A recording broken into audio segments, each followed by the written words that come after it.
राधे कृष्णा। मैं सुनीता अरोड़ा अपने एस्ट्रोलॉजी के इस चैनल में आप सबका स्वागत करती हूँ। आज मैं आप सबको पूर्णमासी व्रत की कथा सुनाती हूँ। पूर्णमासी व्रत की कथा को सुनने और पढ़ने से अनंत गुना सुख सौभाग्य की प्राप्ति होती है। पूर्णमासी व्रत की कथा इस प्रकार है। द्वापर युग में एक समय की बात है कि यशोदा जी ने श्री कृष्ण से कहा, हे कृष्ण, तुम सारे संसार के उत्पन्न करता, पालनहार तथा उसके संहार करता हो। आज कोई ऐसा व्रत मुझसे कहो जिसके करने से मृत्यु लोक में स्त्रियों को विधवा होने का भय ना रहे तथा वह व्रत सभी मनुष्य की मनवांछित इच्छाओं को पूर्ण करने वाला हो। श्री कृष्ण जी कहने लगे, हे माता, तुमने अति सुंदर प्रश्न किया है। मैं तुमसे ऐसे ही व्रत को विस्तार पूर्वक कहता हूँ। सौभाग्य की प्राप्ति के लिए स्त्रियों को 32 पूर्णमासी का व्रत करना चाहिए। इस व्रत के करने से स्त्रियों को सौभाग्य मिलता है। वह व्रत अचल सौभाग्य देने वाला एवं भगवान शंकर के प्रति मनुष्य मात्र की भक्ति को बढ़ाने वाला है। यशोदा जी कहने लगी, हे कृष्ण, सर्वप्रथम इस व्रत को मृत्यु लोक में किसने किया था? इसके विषय में सविस्तार मुझसे कहो। श्री कृष्ण जी कहने लगे, इस भूमंडल पर एक अत्यंत प्रसिद्ध राजा चंद्रहास से पालित अनेक प्रकार के रत्नों से परिपूर्ण कातिका नाम की एक नगरी थी। वहां धनेश्वर नाम का एक ब्राह्मण रहता था और उसकी स्त्री अति सुशीला रूपवती नाम की थी। दोनों ही उस नगरी में बड़े प्रेम के साथ रहते थे। घर में धन धान्य आदि की कोई कमी नहीं थी, लेकिन संतान ना होने की वजह से उनको बड़ा दुख था। एक समय एक बड़ा तपस्वी योगी उस नगरी में आया। वह योगी उस ब्राह्मण के घर को छोड़कर अन्य सब घरों से भिक्षा लाकर भोजन किया करता था। वह योगी एक दिन रूपवती से भिक्षा ना लेकर किसी अन्य घर से भिक्षा लेकर गंगा के किनारे जाकर भिक्षान्न को प्रेम पूर्वक खा रहा था कि धनेश्वर ने योगी का ये सब कार्य किसी प्रकार से देख लिया। अपनी भिक्षा के अनादर से दुखी होकर धनेश्वर योगी से बोला, महात्मन, आप सब घरों से भिक्षा लेते हैं परंतु मेरे घर की भिक्षा कभी नहीं लेते। इसका कारण क्या है? योगी कहने लगा, निपुत्र के घर की भीख पतितों के अन्न के समान होती है। जो पतितों का अन्न खाता है वह पतित हो जाता है। चूंकि तुम निपुत्र हो, अतः पतित हो जाने के भय से मैं तुम्हारे घर की भिक्षा नहीं लेता हूँ। धनेश्वर ये बात सुनकर अपने मन में बहुत दुखी हुआ और हाथ जोड़कर योगी के पैरों में गिर पड़ा तथा आर्द्र भाव से कहने लगा, हे महाराज, यदि ऐसा है तो आप मुझको पुत्र प्राप्ति का उपाय बताएं। आप सर्वज्ञ हैं, मुझ पर अवश्य ही कृपा कीजिए। धन की मेरे घर में कोई कमी नहीं, परंतु मैं पुत्र ना होने के कारण अत्यंत दुखी हूँ। आप मेरे इस दुख को दूर करें, आप सामर्थ्यवान हैं। ये सुनकर योगी कहने लगा, हे ब्राह्मण, तुम चंडी आराधना करो। घर आकर उसने अपनी स्त्री को सब वृतांत कहा और स्वयं तप के निमित्त वन में चला गया। वन में जाकर उसने चंडी की उपासना और उपवास किया। चंडी ने 16वें दिन उसको स्वप्न में दर्शन दिया और कहा, हे धनेश्वर, जा, तेरे पुत्र होगा, परंतु वे 16 वर्ष की आयु में ही मृत्यु को प्राप्त हो जाएगा। यदि तुम दोनों स्त्री पुरुष 32 पूर्णमासियों का व्रत विधि पूर्वक करोगे तो वह दीर्घ आयु हो जाएगा। अपनी शक्ति सामर्थ्य के अनुसार आटे के दिए बनाकर शिवजी का पूजन करना, परंतु पूर्णमासी 32 हो जानी चाहिए। प्रातःकाल होने पर इस स्थान के समीप ही तुमको एक आम का वृक्ष दिखाई देगा। उस पर चढ़कर तुम एक फल तोड़कर शीघ्र अपने घर ले जाना। अपनी स्त्री को से सब वृतांत कहना। ऋतु स्नान के बाद वे स्वच्छ होकर श्री शंकर का ध्यान करके उस फल को लेगी। तब भगवान शंकर की कृपा से उसको गर्भ धारण हो जाएगा। जब वह ब्राह्मण प्रातःकाल उठा तो उसने उस स्थान के पास ही एक आम का वृक्ष देखा जिस पर एक अत्यंत सुंदर आम का फल लगा हुआ था। उस ब्राह्मण ने आम के वृक्ष पर चढ़कर उस फल को तोड़ने का प्रयत्न किया, परंतु कई बार प्रयत्न करने पर भी वह वृक्ष पर ना चढ़ पाया। तब ब्राह्मण को बहुत ही चिंता उत्पन्न हुई और वे विघ्न विनाशक श्री गणेश जी की वंदना करने लगा। हे दयानिधे, अपने भक्तों के विघ्नों के नाश करके उनके मंगल कार्य को करने वाले, दुष्टों का नाश करने वाले, रिद्धि सिद्धि के देने वाले, आप मुझ पर कृपा करके इतना बल दे कि मैं अपने मनोरथ को पूर्ण कर सकूं। इस प्रकार गणेश जी की प्रार्थना करने पर उनकी कृपा से धनेश्वर वृक्ष पर चढ़ गया और उसने अति सुंदर आम का फल देखा। उसने सोचा कि जो वरदान से फल मिला है वह यही है और कोई फल दिखाई नहीं देता है। उस धनेश्वर ब्राह्मण ने जल्दी से फल तोड़कर अपनी स्त्री को लाकर दिया और उसकी स्त्री ने अपने पति के कथनानुसार फल को खा लिया और वह गर्भवती हो गई। देवी जी की असीम कृपा से उसके एक अत्यंत सुंदर पुत्र उत्पन्न हुआ, जिसका नाम उन्होंने देवदास रखा। माता पिता के हर्ष और शोक के साथ वे बालक शुक्ल पक्ष के चंद्रमा की भांति अपने पिता के घर में बढ़ने लगा। भवानी की कृपा से वह बालक बहुत ही सुंदर, सुशील और विद्या ग्रहण कर बहुत ही निपुण हो गया। दुर्गा जी की आज्ञा अनुसार उसकी माता ने 32 पूर्णमासी का व्रत रखना प्रारंभ कर दिया, जिससे उसका पुत्र दीर्घायु हो जाए। 16वां वर्ष लगते ही देवदास के माता पिता को बड़ी चिंता हो गई कि कहीं उनके पुत्र की इस वर्ष मृत्यु ना हो जाए। इसलिए उन्होंने अपने मन में विचार किया कि यदि वे दुर्घटना उनके सामने हो गई तो वे कैसे सहन कर सकेंगे। अस्तु उन्होंने देवदास के मामा को बुलाया और कहा कि हमारी इच्छा है कि देवदास 1 वर्ष तक काशी में जाकर विद्या अध्ययन करें और हम उसको अकेला भी नहीं छोड़ना चाहते, इसलिए उसके साथ तुम चले जाओ और 1 वर्ष बाद इसको लौटा लाना। सब प्रबंध करके उसके माता पिता ने काशी जाने के लिए देवदास को एक घोड़े पर बिठा के उसके मामा को उसके साथ कर दिया, किंतु ये बात उसके मामा या किसी और से नहीं कही। धनेश्वर ने सपत्नीक अपने पुत्र की मंगल कामना तथा दीर्घायु के लिए भगवती दुर्गा की आराधना और पूर्णमासी का व्रत करना आरंभ कर दिया। इस प्रकार बराबर 32 पूर्णमासी का व्रत पूरा किया। कुछ समय बाद एक दिन वे दोनों मामा और भांजा मार्ग में रात्रि बिताने के लिए किसी ग्राम में ठहरे हुए थे। उसी दिन गांव में एक ब्राह्मण की अत्यंत सुंदरी, सुशीला, विदुषी और गुणवती कन्या का विवाह होने वाला था। जिस धर्मशाला के अंदर वर और उसकी बारात ठहरी हुई थी, उसी धर्मशाला में देवदास और उसके मामा भी ठहरे हुए थे। संयोगवश जब कन्या को तेल आदि चढ़ाकर मंडप आदि का कृत्य किया गया तो लगन के समय वर को धनुर्वात हो गया।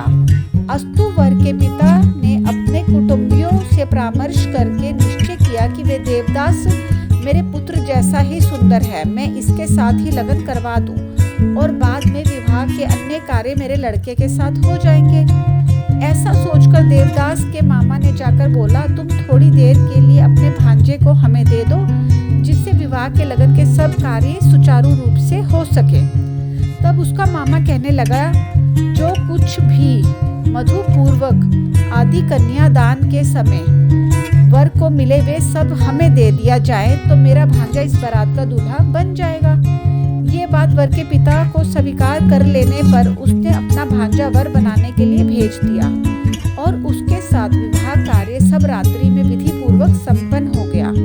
पत्नी के साथ वह भोजन ना कर सका और अपने मन में सोचने लगा, ना जाने ये किसकी स्त्री होगी। वे एकांत में इसी सोच में गर्म निश्वास छोड़ने लगा। ऐसा सोचकर वर के पिता ने देवदास के मामा से जाकर बोला, तुम थोड़ी देर के लिए अपने भांजे को हमें दे दो, जिससे विवाह के लगन का सब कार्य सुचारू रूप से हो सके। तब उसका मामा कहने लगा, जो कुछ भी मधुपूरक आदि कन्यादान के समय वर को मिले वे सब हमें दे दिया जाए तो मेरा भांजा इस बारात का दूल्हा बन जाएगा। इस बात को वर के पिता को स्वीकार कर लेने पर उसने अपना भांजा वर बनाने के लिए भेज दिया और उसके साथ विवाह कार्य सब रात्रि में विधि पूर्वक संपन्न हो गया। पत्नी के साथ वे भोजन ना कर सका और अपने मन में सोचने लगा कि ना जाने ये किसकी स्त्री होगी। वह एकांत में इसी सोच में गर्म श्वास छोड़ने लगा तथा उसकी आंखों में आंसू भी आ गए। तब वधू ने पूछा, क्या बात है, आप इतने उदासीन व दुखी क्यों हो रहे हैं? तब उसने ये सब बात जो वर के पिता व उसके मामा में हुई थी उसको बता दी। तब कन्या कहने लगी कि ये ब्रह्म विवाह के विपरीत कैसे हो सकता है। देव, ब्राह्मण और अग्नि के सामने मैंने आपको अपना पति बनाया है, इसलिए आप ही मेरे पति हैं।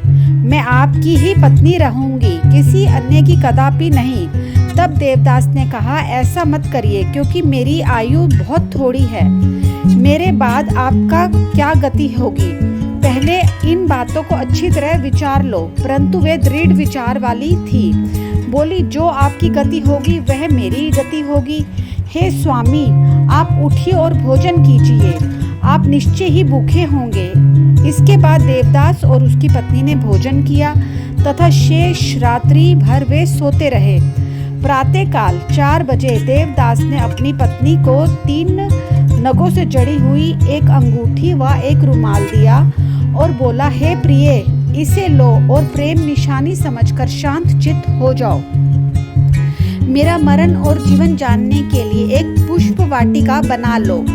उसमें सुगंधी वाली नवमल्लिका, नेवारी नामक फूल लगा लो। उसको प्रतिदिन जल से सींचा करो और आनंद के साथ खेला कूदा और उत्सव मनाओ। जिस समय और जिस दिन मेरा प्राणांत होगा तो ये फूल सूख जाएंगे और जब ये फिर हरे हो जाएं तो जान लेना कि मैं जीवित हूँ। ये बात निश्चय करके समझ लेना, इसमें कोई संशय नहीं है। ये समझाकर वह चला।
परंतु व्रतराज के प्रभाव से सर्प उसको काटने ना पाया, क्योंकि उसकी माँ ने पहले से ही 32 पूर्णमासी का व्रत कर रखा था।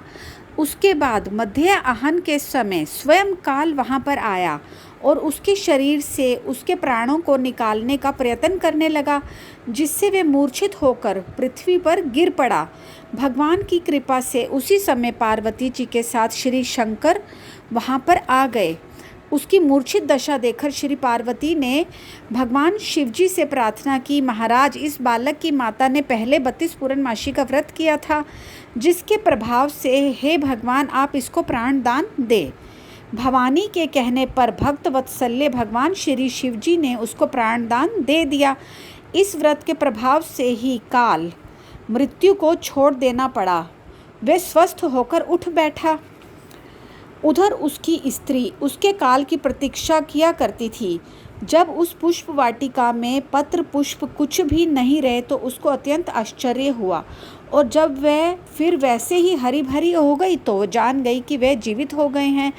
ये देखकर वे बहुत प्रसन्न मन से अपने पिता को कहने लगी, पिताजी, मेरे पति जीवित हैं, आप उनको ढूंढिए।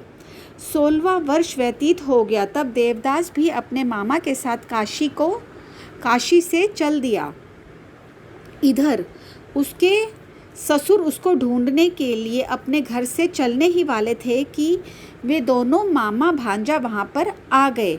उनको आया देखकर उसका ससुर बड़ी प्रसन्नता के साथ उन्हें अपने घर में ले आया। उस समय नगर के निवासी भी वहाँ इकट्ठे हो गए और सबने निश्चय किया कि अवश्य ही उसी बालक के साथ इस कन्या का विवाह हुआ था। उस बालक को जब कन्या ने देखा तो पहचान लिया और कहा कि ये तो वही है जो संकेत करके गया था। तदुपरांत सभी कहने लगे कि अच्छा हुआ जो ये आ गया, और सब नगरवासियों ने खुशी मनाई। कुछ दिन पश्चात देवदास अपनी पत्नी तथा मामा के साथ अपने ससुर के घर से बहुत सा दान दहेज लेकर के अपने घर के लिए चल दिया। गांव के आने पर तो कई लोगों ने उसको देखकर अब उसके माता पिता को पहले ही जाकर खबर दे दी कि तुम्हारे पुत्र देवदास अपनी पत्नी और मामा सहित आ रहे हैं। ऐसा समाचार सुनकर पहले तो उन्हें विश्वास ही नहीं हुआ, किंतु जब और लोगों ने भी आकर उनकी बात का समर्थन किया तो उनको बड़ा आश्चर्य हुआ। थोड़ी देर बाद ही देवदास ने आकर अपने माता पिता के चरणों में अपना सिर रखकर प्रणाम किया, और उसकी पत्नी ने भी अपने सास ससुर के पैरों का स्पर्श किया। तो माता पिता ने अपने पुत्र तथा पुत्रवधू को अपने हृदय से लगा लिया और दोनों की आंखों से प्रेमाश्रु बहने लगे। अपने पुत्र और पुत्रवधू के आने की खुशी में धनेश्वर ने बड़ा भारी उत्सव किया और ब्राह्मणों को बहुत सी दान दक्षिणाएं देकर के प्रसन्न किया। श्री कृष्ण जी कहने लगे, इस प्रकार धनेश्वर 32 पूर्णमासी के व्रत के प्रभाव से पुत्रवान हो गया। जो भी स्त्रियां इस व्रत को करती हैं वे जन्म जन्मांतर तक वैधव्य का दुख नहीं भोगती और सदैव सौभाग्यशाली रहती हैं। ये मेरा वचन है, इस व्रत में कोई संदेह नहीं जानना।